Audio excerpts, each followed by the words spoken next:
Rasulullah SAW bersabda, tidak ada perbuatan yang dilakukan oleh seseorang setelah amalan wajib yang lebih baik, yaitu dengan mendamaikan manusia yang sedang berselisih, kata Nabi Muhammad.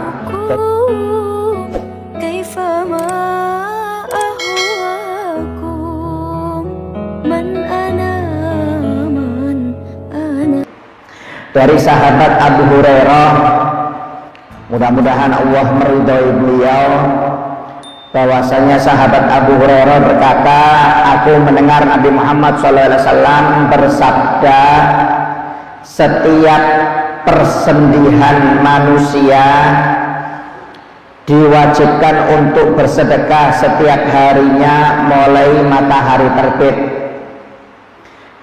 Menyelesaikan masalah atau mengislahkan antara dua orang yang berselisih adalah sedekah. Atas kendaraannya atau mengangkat barang-barangnya ke atas kendaraannya adalah sedekah. Berkata yang baik adalah sedekah. Setiap langkah berjalan untuk menunaikan sholat adalah sedekah. Dan menyingkirkan sesuatu rintangan dari jalan adalah sedekah. Diriwayatkan oleh Imam Bukhari dan Imam Muslim. Ya. Apa maksudnya hadis ini? Maksud hadis ini, kata ulama Ibnu Rajab Al-Hambali, beliau mengatakan bahwasanya susunan tubuh dan selamatnya anggota badan merupakan nikmat dari Allah Subhanahu wa Ta'ala untuk hamba-hambanya. Maka semua tulang atau persendihan dari tubuh ini punya bagian untuk bersedekah sebagai bentuk syukur atas nikmat yang Allah diberikan kepada hambanya. Bahkan dalam hadis yang lain diriwayatkan dari sahabat Abu Dzar, Rasulullah SAW bersabda, yusbihu ala kulli sulama min ahadikum sadaqatun wa kullu tasbihatin sadaqatun wa kullu tahmidatin sadaqatun wa kullu tahlilatin sadaqatun wa kullu takbiratin sadaqatun wa amrun bima'rufin sadaqatun wa nahyu 'anil munkari sadaqatun wa yujzi'u min dzalika rak'ataini yarka'uhuma min adh-dhuha.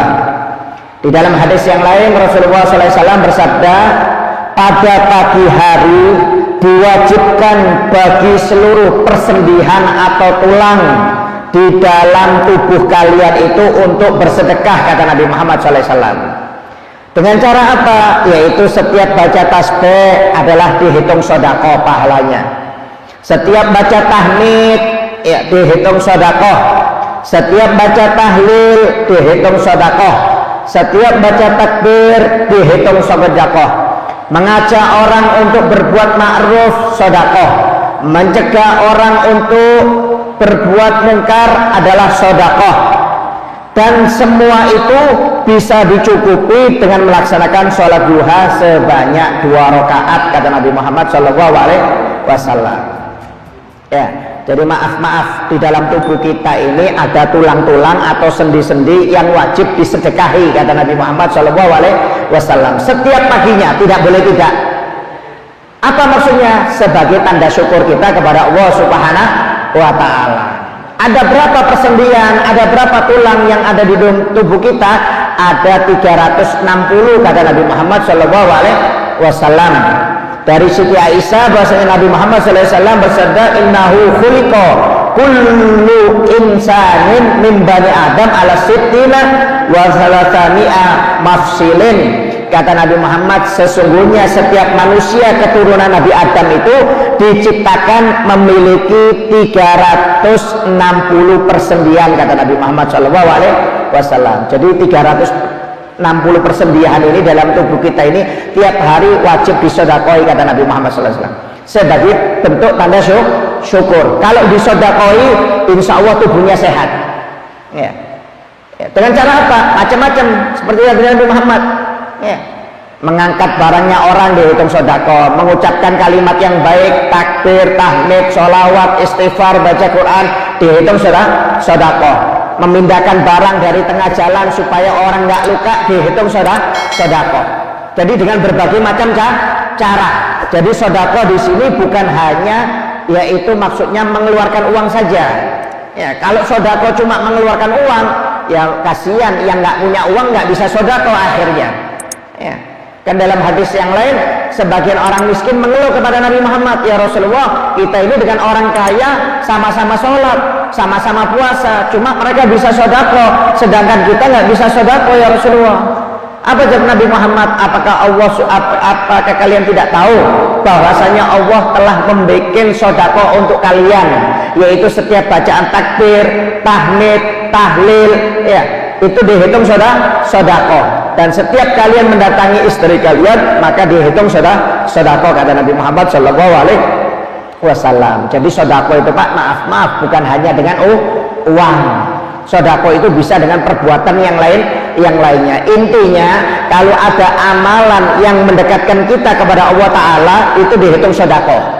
Ya, Anda baca takbir kan untuk mendekatkan diri kepada Allah, dihitung sedekah. Anda baca sholawat, baca Quran, bantu orang lain umpamanya, itu kan mendekatkan diri kita kepada Allah. Maka sesuatu pekerjaan yang mendekatkan diri kita kepada Allah Ta'ala, itu dihitung sedekah, kata Nabi Muhammad SAW. Ya, dalam hadis tersebut diajarkan dengan cara sedekah seperti apa, yaitu mengislahkan antara dua orang yang sedang bermusuhan. Itu salah satu sedekah. Ya, dan mengislahkan orang ini termasuk kewajiban kita. Ya, jadi kalau ada orang bertengkar A dengan B, fulan A dengan fulan B, jangan dikompori Pak, jangan dipanasi. Orang sudah panas, Anda panasi lagi. Ya, mestinya harus diislahkan. Ya, Allah Subhanahu wa Ta'ala berfirman di dalam surat Al-Hujurat ayat 10, bahwasanya Allah Subhanahu wa Ta'ala berfirman, sesungguhnya orang-orang mukmin itu bersaudara. Karena itu damaikanlah antara kedua saudaramu yang berselisih dan bertakwalah kepada Allah Subhanahu wa Ta'ala. Ya, ini perintah dari Allah Ta'ala. Muslim itu adalah saudara. Kalau ada yang berselisih, damaikan, kata Allah Ta'ala. Perintah dari Allah Ta'ala. Jadi kalau ada yang berselisih, jangan dikompori. Ini umpamanya anak dengan menantu bertengkar, orang tua ikut-ikutan kompor, jangan. Namanya orang tua itu menginginkan anak dengan menantu. Ya. Umpamanya ada orang tua suami dengan istri bertengkar, yang namanya saudara, yang namanya anak, jangan manas-manasi. Harusnya mendamaikan. Ya. Jadi kalau ada orang yang sedang bermasalah, kita ini jangan ikut-ikutan kalau cuma untuk menambah masalah. Tapi kalau untuk menyelesaikan, silahkan untuk ikut-ikutan, nggak ada masalah. Ya, karena ini perintah dari Allah Subhanahu wa Ta'ala. Jadi ada siapapun yang berselisih, yang bertengkar, maka kita wajib mendamaikan, kata Allah Subhanahu wa Ta'ala. Itu perintah dari Allah Subhanahu wa Ta'ala dan dihitung sedekah oleh Nabi Muhammad SAW. Ya, bahkan Allah Subhanahu wa Ta'ala berfirman dalam ayat yang lain, surat An-Nisa 114, Allah Subhanahu wa Ta'ala mengatakan tidak ada kebaikan dan tidak ada kebaikan pada kebanyakan bisikan-bisikan mereka, kecuali bisikan-bisikan dari orang yang menyuruh manusia untuk bersedekah, atau bisikan-bisikan dari manusia untuk mereka berbuat ma'ruf, kemudian bisikan dari manusia untuk mengadakan perdamaian di antara mereka. Dan barang siapa yang berbuat demikian, mencari ridhoku, keridhaan Allah Ta'ala, maka kelak nanti di hari kiamat akan kami beri pahala yang sangat besar, kata Allah Subhanahu wa Ta'ala. Jadi maaf kalau bisikan cuma ngompori, jangan. Ya, bisikannya cuma memfitnah, manasi, bukan mendinginkan, jangan. Kata Allah Ta'ala, bisikan yang bermanfaat itu adalah bisikan orang yang mengajak sedekah, yang mengajak berbuat ma'ruf, yang mengajak orang berbuat damai. Barang siapa yang melakukan itu, maka akan aku siapkan pahala yang besar nanti di hari kiamat, kata Allah Subhanahu wa Ta'ala. Ya, oleh karena itu salah satu cara sedekah kita yang sangat dianjurkan oleh Allah Ta'ala adalah untuk mendamaikan orang yang sedang berselisih. Ya. Baik itu maaf mungkin anak kita, menantu kita, jangan kita bela salah satunya. Ya, jangan kita bela, harus kita dinginkan. Kadang-kadang kalau bela salah satu, nanti akhirnya panas yang satunya. Harus diinginkan. Bahkan dalam hadis Rasulullah SAW bersabda, tidak ada perbuatan yang dilakukan oleh seseorang setelah amalan wajib yang lebih baik, yaitu dengan mendamaikan manusia yang sedang berselisih, kata Nabi Muhammad. Jadi tidak ada amalan yang paling baik setelah melaksanakan amalan yang wajib, yaitu dengan apa? Mendamaikan orang yang sedang berselisih, kata Nabi Muhammad SAW. Bayangkan sampai dianggap yang paling afdol setelah amalan yang wajib, kata Nabi Muhammad SAW. Ya. Bahkan dalam hadis yang lain Rasulullah SAW mengatakan, wahai sahabat, maukah kalian aku kabarkan tentang derajat yang lebih mulia daripada puasa, sholat, dan sedekah? Maka sahabat mengatakan, iya ya Rasulullah, yaitu mendamaikan dua orang yang sedang berselisih. Ya, itu derajatnya lebih tinggi daripada puasa, sholat, dan sedekah, kata Nabi Muhammad SAW. Bukan berarti mengurangi derajat kemuliaan sholat, enggak. Ini Nabi Muhammad menggambarkan begitu besarnya pahala untuk mendamaikan orang, kata Nabi Muhammad SAW. Pahalanya besar, Pak. Ya, intinya orang tersebut kalau mendamaikan orang, maka dijamin dia akan mendapatkan ridho dari Allah Subhanahu wa taala, mendapatkan pahala yang besar dari Allah Subhanahu wa taala, kemudian derajatnya akan diangkat, ya. Bahkan kata Nabi Muhammad, amalan tersebut bisa melebihi daripada amalan-amalan ibadah yang lainnya, kata Nabi Muhammad SAW. Ya, karena Nabi Muhammad ini, Allah Subhanahu wa taala nggak senang dengan orang yang berselisih, itu nggak suka, Pak. Ya, kata Nabi Muhammad SAW, janganlah kalian berselisih, karena yang membuat umat-umat terdahulu hancur karena itu sering berselisih, karena sering bertengkar. Contoh yang konkret aja, anaknya Nabi Adam, Qabil dan Habil. Ini perselisihan pertama di dunia ini, yaitu anaknya Nabi Adam berselisih. Akhirnya apa? Karena berselisih, akhirnya Qabil membunuh Habil, waliyadzubillah min dzalik. Ya, makanya Allah nggak senang dengan orang yang berselisih. Ya, kalau sudah berselisih ini, Pak, jahat. Nanti dendam kesumat. Nanti kalau sudah dendam kesumat, hasud dengan berbagai macam cara untuk menjatuhkan orang tersebut. Ujung-ujungnya kenapa? Karena perselisihan. Ya, karena perselisihan. Makanya bahaya. Makanya Nabi Muhammad mengatakan hancurnya orang-orang dulu itu karena sering banyak berselisih. Makanya Allah Subhanahu wa taala dan Nabi Muhammad senang dengan orang yang mendamaikan perselisihan seseorang. Ya, kalau berselisih itu jangan dikompori, tapi malah didamaikan. Karena ini anjuran dari Nabi Muhammad SAW. Ya, bahkan dalam hadis lain Rasulullah SAW bersabda, maukah kukabarkan kepada kalian perkara yang lebih afdol dibandingkan derajat puasa, sholat, dan sedekah? Maka kata sahabat, iya ya Rasulullah, yaitu perbaiki hubungan sesama kalian. Jadi kalau ada orang yang berselisih, perbaiki, kata Nabi Muhammad SAW. Ya, sama seperti hadis yang tadi, yang pertama. Jadi mendamaikan orang yang berselisih itu adalah pahala derajatnya sangat tinggi, kata Nabi Muhammad SAW. Ya, jadi kalau berselisih itu nggak usah terlalu besar-besar. Yang penting saling menghormati. Kalau orang berbeda pendapat itu biasa saja. Yang penting jangan sampai bertengkar. Orang tua dengan anak aja kadang-kadang nggak sepaham, Pak. Kakak dengan adik kadang-kadang nggak sepaham. Ya, cuma jangan dijadikan sampai pertengkaran. Ya, beda pendapat, ya, itu nggak ada masalah, lumrah, nggak ada masalah, boleh. Ya. Rasulullah sudah mengajarkan untuk menghormati perbedaan pendapat. Yang penting jangan berselisih. Ya, ya, itu yang tidak dimau oleh Nabi Muhammad SAW. Ya, Anda lihat Imam Abu Hanifah beda pendapat dengan muridnya Imam Malik. Imam Malik punya murid Imam Syafi'i beda pendapat. Imam Syafi'i punya murid Imam Ahmad bin Hanbal beda-beda pendapat. Tapi mereka saling menghormati.